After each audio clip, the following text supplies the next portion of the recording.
Berdasarkan data dari PIHPS atau Pusat Informasi Harga Pangan Strategis, harga komoditi beras masih terus mengalami kenaikan. Sejak awal tahun bulan Januari, harga rata-rata beras di Jakarta Rp12.050 sampai Rp16.900 per kilogram.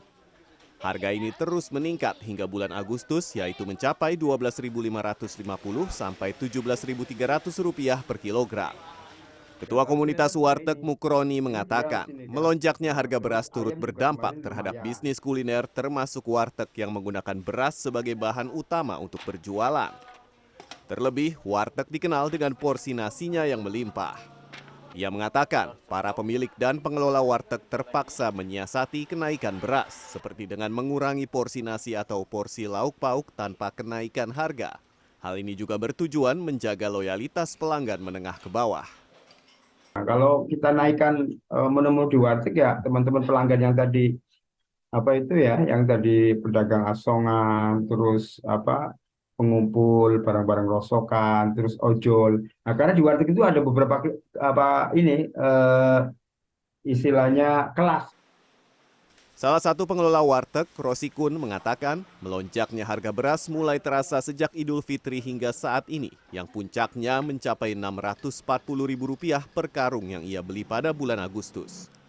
Sejak Lebaran hingga kini, ia memilih untuk menyiasati dengan mengurangi sedikit takaran porsi lauk pauk. Hal ini ia lakukan agar tidak mengurangi keuntungan dan tetap mempertahankan porsi nasi yang besar bagi pelanggan. Cuman kalau kayak telur kan nggak bisa dikurangin. Paling kayak sayuran, kentang, kikil, kerang, usus, ya gitu bisa berkurang sedikit lah. Ya kurang sedikit, biasanya 2 sendok, 1 sendok setengah. Alhamdulillah di sini nggak ada yang komplain. Nggak ada yang walaupun sedikit nggak ada yang komplain. Kalau sejauh ini sih yang saya rasain nggak ada ya Mbak. Mau sebelum atau sesudah Lebaran Idul Fitri masih sama aja sih. Dari segi rasa pun masih sama, tidak ada yang berubah. Dari porsinya pun sama. Namun, tidak semua pelaku usaha warteg melakukan penyiasatan. Seperti pemilik warteg, Nuridin, yang mengaku hingga saat ini belum berniat untuk menaikkan harga ataupun mengurangi porsi nasi. Namun ia terpaksa harus menerima konsekuensi berupa penurunan keuntungan hingga 20%. Kalau mengurangi porsi kayaknya kasihan sama pembelinya. Saya terus terang aja, saya berat sekali. Sebabnya apa? Kalau warteg yang terkenalnya murah, maksudnya bikin kenyang gitu. Jadi saya nggak bisa mengurangi porsi. Untuk sementara ini saya belum naik, cuma tetap harganya standar.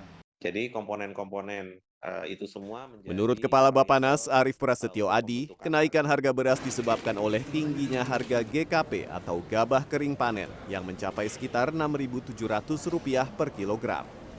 Terkait hal ini, Bappenas berupaya untuk membantu mendorong produksi GKP dan bekerja sama dengan Bulog untuk mengadakan program bantuan pangan beras yang dimajukan dari akhir tahun ke September. Hal ini guna melakukan stabilisasi harga ke hilir. Sebenarnya yang perlu didorong adalah produksi untuk GKP, gabah kering panen. Jadi tidak ada masalah di penggilingnya sebenarnya. Memang nature-nya di semester 2 itu memang turun. Ya.